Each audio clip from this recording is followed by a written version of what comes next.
Hello दोस्तों, स्वागत है हमारे YouTube चैनल में। और आज की क्लास में हम लोग पढ़ेंगे ओलंपिक खेलों के बारे में।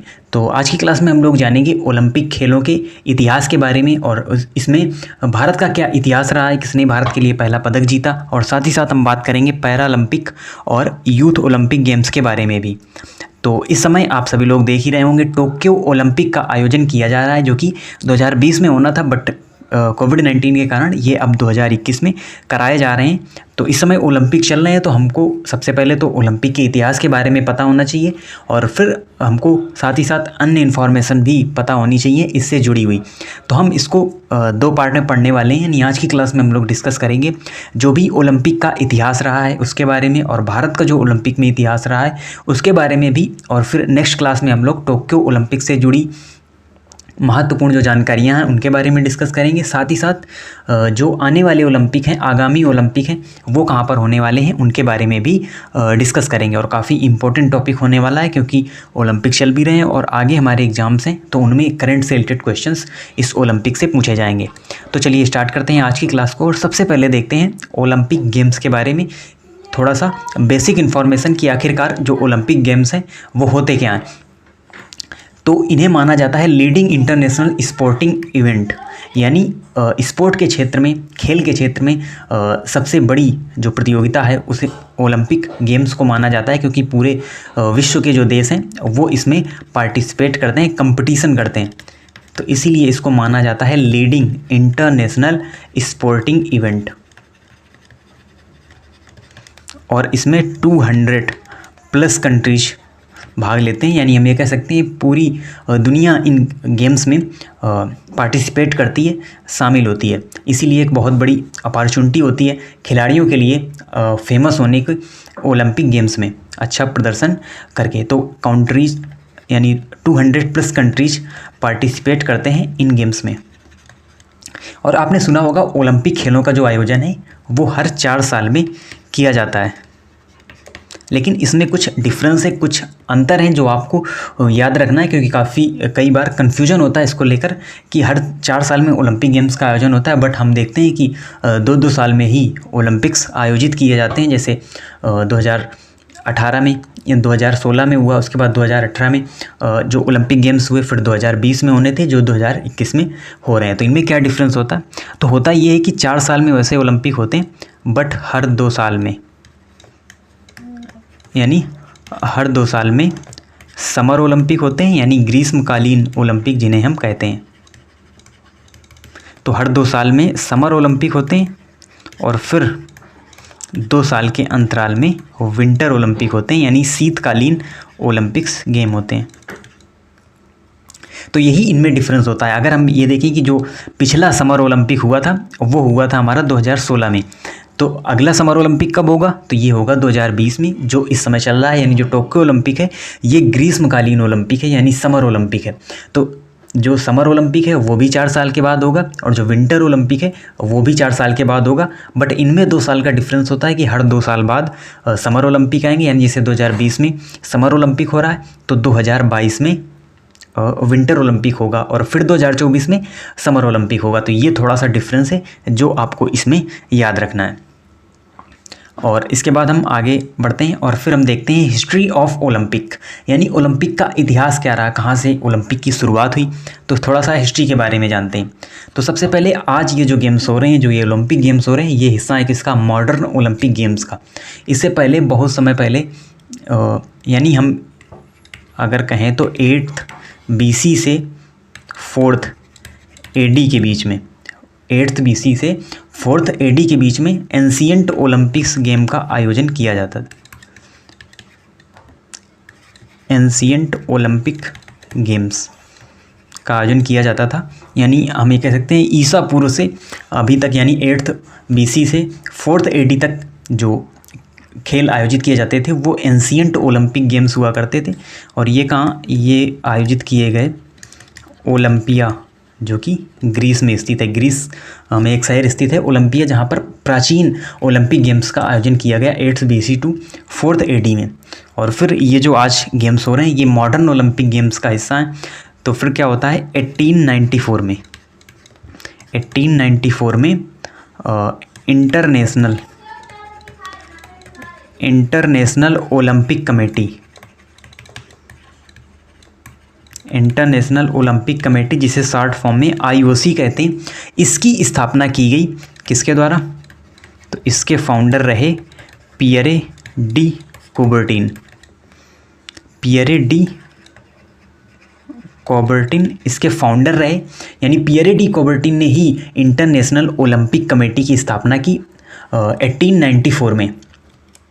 और उसके बाद क्या होता है, तो 19 और इसीलिए पियरे डी जिनका पूरा नाम है बैरन पियरे डी कुबर्टिन, तो बैरन पियरे डी कुबर्टिन को ही मॉडर्न ओलंपिक गेम्स का जनक माना जाता है। और फिर 1896 में पहले ओलंपिक्स का आयोजन किया गया, यानी मॉडर्न ओलंपिक गेम्स।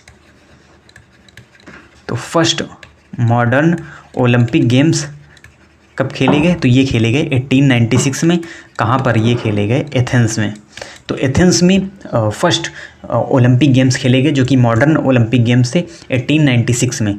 तो अगर आपसे क्वेश्चन पूछा जाता है ओलंपिक के जनक, मॉडर्न ओलंपिक गेम्स के जनक किसको माना जाता है, फाउंडर किसको माना जाता है, तो वो माना जाता है पियरे डी कुबर्टिन को। और इन्होंने ही इंटरनेशनल ओलंपिक कमेटी की स्थापना की थी 1894 में। और 1896 में पहले ओलंपिक गेम्स का आयोजन किया गया। और ये जो ओलंपिक्स हैं ये अभी तक होते हुए चले आ रहे हैं, यानी अभी तक ये जो ओलंपिक्स हैं वो खेले जा रहे हैं। और कई बार क्या हुआ कि कई बार इनको कैंसिल भी किया गया अलग अलग कारणों की वजह से, जिनमें कई सारे, जैसे डोपिंग का मामला आया, या वर्ल्ड वार है, कोल्ड वार है, ऐसे कई सारे कारणों के कारण इन्हें कई बार कैंसिल भी करना पड़ा। तो वो ईयर भी हम देख लेते हैं। तो 1916, 1940 एंड 1944, तो ये 3 ईयर थे जब ओलंपिक को कैंसिल किया गया। क्योंकि आप सभी को पता है 1914 टू 1918 के बीच में वर्ल्ड वार फर्स्ट उस दौरान चल रहा था, और 1916 में ही ओलंपिक गेम्स का आयोजन होना था। तो इसीलिए इसको कैंसिल किया गया वर्ल्ड वार के दौरान। और फिर 1939 से 1945 के बीच में सेकेंड वर्ल्ड वार शुरू हुआ। तो उस बीच में भी जो ओलंपिक्स पड़े 1940 और 1944 वाले ओलंपिक, उनको भी कैंसिल करना पड़ा, उन ओलंपिक्स को भी कैंसिल करना पड़ा। और फिर 1980 और 1984 में इस दौरान चल रहा था कोल्ड वार। कोल्ड वार के दौरान भी इन गेम्स को कैंसिल किया गया 1980 और 1984 में। तो ये कैंसिलेशन है जो ओलंपिक्स में किए गए। और फिर इसमें क्या हुआ, तो ओलंपिक यानी ओलंपिक चल ही रहा था, फिर इसमें क्या किया गया, इसमें और भी कई गेम्स को शामिल किया गया, यानी पैरालंपिक गेम्स को भी इसमें शामिल किया गया, यानी जो फिजिकली डिसेबल पर्सनस हैं उनको भी मौका दिया जा सके आगे बढ़ने का, गेम्स में पार्टिसिपेट करने का। तो फिर क्या हुआ कि 1960 में शुरुआत की गई पैरालंपिक गेम्स की। तो 1960 में पहले पैरालंपिक्स का आयोजन किया गया। पैरालंपिक्स का मतलब है जो फिजिकली डिसेबल्स पीपल हैं उनके लिए ओलंपिक्स का आयोजन किया गया, यानी वो खिलाड़ी भी भाग लें, अपने हुनर को वहाँ पर दिखा सकते हैं। तो फिर इन गेम्स का भी आयोजन किया गया। और ये गेम वहीं पर किए जाते हैं, जैसे जब ये सामान्य वाला जो ओलंपिक है ये वहाँ पर हो जाता है, तो उसके बाद फिर क्या होता है कि उसी वेन्यू पर इस पैरालंपिक्स का भी आयोजन किया जाता है। तो 1960 में पहली बार पैरालंपिक्स खेलों का आयोजन शुरू किया गया। और ये भी जो ओलंपिक के अंतर्गत ही आते हैं, जहाँ पर ओलंपिक होता है उसी वेन्यू पर इनका भी आयोजन किया जाता है पैरालंपिक गेम्स का। और उसके बाद एक और कॉन्सेप्ट आता है इसी में, फिर आगे 2010 में। तो 2010 में फिर इसी में यूथ ओलंपिक गेम्स की भी शुरुआत की जाती है। यूथ ओलंपिक गेम्स की शुरुआत इसमें की जाती है 2010 में। और इसमें क्या था, इसमें था 14 टू 18 ईयर के जो भी यानी जो यंग पीपल हैं, जो भी 14 टू 18 ईयर के बीच में आते हैं, वो भी अपना हुनर दिखा सकें। तो इसलिए उनके लिए भी ओलंपिक गेम्स की शुरुआत की गई। यूथ ओलंपिक गेम्स की शुरुआत की गई पहली बार कब, 2010 में इनकी शुरुआत की गई। और पहले जो यूथ गेम्स हैं वो कहाँ खेले गए, ये खेले गए सिंगापुर में। तो सिंगापुर में प्रथम यूथ ओलंपिक गेम्स का आयोजन किया गया। तो देखिए सबसे पहले शुरुआत हुई थी ओलंपिक गेम्स की, जिसमें 200 प्लस कंट्रीज यहाँ पर भाग लेते हैं आज भी। और उसके बाद 1960 में कॉन्सेप्ट आया पैरालंपिक गेम्स का, और उसके बाद 2010 में यूथ ओलंपिक गेम्स की भी शुरुआत हुई, जो कि ओलंपिक्स के ही पार्ट हैं। तो अब हम आगे बढ़ते हैं और अब हम देखते हैं इंडिया इन ओलंपिक्स, यानी भारत का इतिहास ओलंपिक में क्या रहा है। तो देखिए, पहले जब कई बार ओलंपिक हुए तो भारत की ओर से टीमें भेजी गई, लेकिन भारत तो आज़ाद हुआ है 1947 में। तो आज़ादी के पहले भी भारत की ओर से जो प्लेयर्स हैं वो जाते रहे, जिनमें कई सारे अंग्रेज़ भी शामिल हैं। तो हमको स्वतंत्रता के बाद वाले जो प्लेयर हैं उनको ज़्यादा अच्छी तरीके से पढ़ना है, इंडिपेंडेंस के बाद वाले जो भी खिलाड़ी हैं उनके बारे में अच्छी तरीके से पढ़ना है। तो इंडिया का इतिहास क्या रहा है कि 1920 में पहली बार भारत ने भाग लिया था, और तब भारत पूरी तरीके से अंग्रेज़ों के कब्जे में हुआ करता था, क्योंकि 1947 में ही भारत को आज़ादी मिली है। तो पहली बार भाग इंडिया ने कब लिया, तो पहली बार 1920 में पहली बार इंडिया ने यहाँ पर पार्टिसिपेट किया था ओलंपिक गेम्स में। और अब हम सीधे आ जाते हैं स्वतंत्रता के बाद। तो आफ्टर इंडिपेंडेंस सबसे पहला पदक भारत के लिए किसने जीता, तो 1952 में के.डी. जाधव, इनका नाम आपको याद रखना है क्योंकि बहुत ही इंपॉर्टेंट फैक्ट है, आपसे पूछा जाएगा, कई बार एग्जाम से पूछा भी गया है कि भारत के लिए सबसे पहला पदक किसने जीता। तो 1952 में के.डी. जाधव ने, जो कि एक रेसलर हैं, इन्होंने सबसे पहले भारत के लिए पदक जीता, जो कि था ब्रॉन्ज, यानी ब्रॉन्ज जीता। और यही स्वतंत्रता के बाद सबसे पहले खिलाड़ी बने भारत के लिए पदक लाने वाले।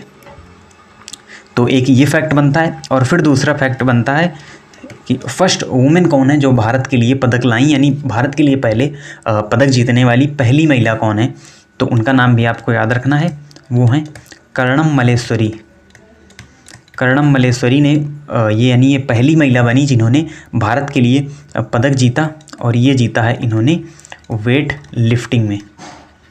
लिफ्टिंग में इन्होंने ये पदक जीता, और ये भी था ब्रॉन्ज मेडल। तो इन्होंने ब्रॉन्ज मेडल जीता था सन 2000 में। तो ये फर्स्ट वुमेन है, और फर्स्ट मैन की बात करें तो वो हैं के.डी. जाधव, और पहले खिलाड़ी की अगर हम बात करें तो वो भी हैं के.डी. जाधव। तो ये फैक्ट आपको याद रखना है। और बात करें अगर हम ऑल ओवर टोटल मेडल्स की जो अभी तक भारत ने ओलंपिक्स में जीते हैं, तो वो हैं 29, और इनकी संख्या बढ़ भी सकती है क्योंकि टोक्यो ओलंपिक चल रहे हैं, और जो भी हमारे खिलाड़ी इसमें मेडल जीतते हैं तो फिर इनकी संख्या बढ़ भी सकती है। तो आपको अपडेटेड रहना है। वैसे जब ये टोक्यो ओलंपिक कंप्लीट होगा हम उससे भी वीडियो लाएंगे, किस कंट्री ने, यानी कौन सा कंट्री टॉप में रहा, भारत की क्या पोजीशन रही, और किन किन खिलाड़ियों ने भारत के लिए पदक जीता। तो आप उससे उन चीज़ों को अपडेट भी कर सकते हैं। वैसे अभी तक का जो सफ़र है वो बता रहे हैं। तो टोटल इसमें 29 मेडल भारत ने जीते हैं, जिनमें 9 गोल्ड हैं, 8 सिल्वर हैं और 12 ब्रॉन्ज मेडल हैं। तो ये अभी तक भारत का सफ़र रहा है ओलंपिक में, इतिहास, और ये इतिहास बदलता भी रहेगा क्योंकि जो पदकों की संख्या है, जो मेडल्स की संख्या है वो बढ़ती रहेगी जैसे जैसे ओलंपिक होते रहेंगे। तो उनसे आपको अपडेट रहना है। और तो इस प्रकार से ऑल ओवर टॉपिक हमने देखा ओलंपिक के इतिहास के बारे में, इंडिया का ओलंपिक में इतिहास के बारे में, साथ ही साथ जो कुछ अन्य गेम्स थे उनके बारे में भी। अब जो हमारा आगे टॉपिक आता है टोक्यो ओलंपिक 2020 से रिलेटेड इंपॉर्टेंट फैक्ट, और साथ ही साथ नेक्स्ट ओलंपिक्स होस्ट सिटीज़, यानी जो अगले ओलंपिक्स होने वाले हैं, जिनमें 2022 ओलंपिक, 2024 ओलंपिक, 2026 ओलंपिक और 2028 ओलंपिक, ये कहाँ पर होने वाले हैं, आगामी आयोजन ओलंपिक्स का कहाँ होने वाला है। तो इन दोनों टॉपिक्स के बारे में हम बात करेंगे नेक्स्ट वीडियो में, और हम जानेंगे टोक्यो ओलंपिक से जुड़ी महत्वपूर्ण जानकारियाँ, साथ ही साथ जो ओलंपिक्स के आगामी आयोजन हैं उनके बारे में भी। तो आप इसी तरीके से चैनल से जुड़े रहिए। और देखिए, हमने अपने चैनल का लोगो भी बदल दिया है, अब ये और ही ज़्यादा अट्रैक्टिव लग रहा होगा, आप इसे देख भी सकते हैं। पहले वाला लोगो क्या था कि वो थोड़ा सा डार्क था, तो इसलिए हमने इस लोगो को भी चेंज किया है। और आप हमारे साथ इसी तरीके से जुड़े रहिए, हमारे चैनल को सब्सक्राइब करें, साथ ही साथ बेल आइकन को भी प्रेस करें, जिससे जो भी हमारा न्यू वीडियो अपलोड होता है उसकी नोटिफिकेशन आपको मिल सके। और आप हमारा टेलीग्राम ग्रुप भी ज्वाइन कर सकते हैं, जिसकी लिंक डिस्क्रिप्शन में दी हुई है। तो इससे आपको यहाँ पर कई सारी इन्फॉर्मेशन मिलती रहेंगी करंट से रिलेटेड, जिसमें जो PDF हैं, कुछ इमेजेस हैं करंट से रिलेटेड, वो भी आप यहाँ पर प्राप्त कर सकते हैं। तो आप इस तरीके से चैनल से जुड़े रहिए। मिलते हैं आपसे नेक्स्ट वीडियो में, तब तक के लिए धन्यवाद।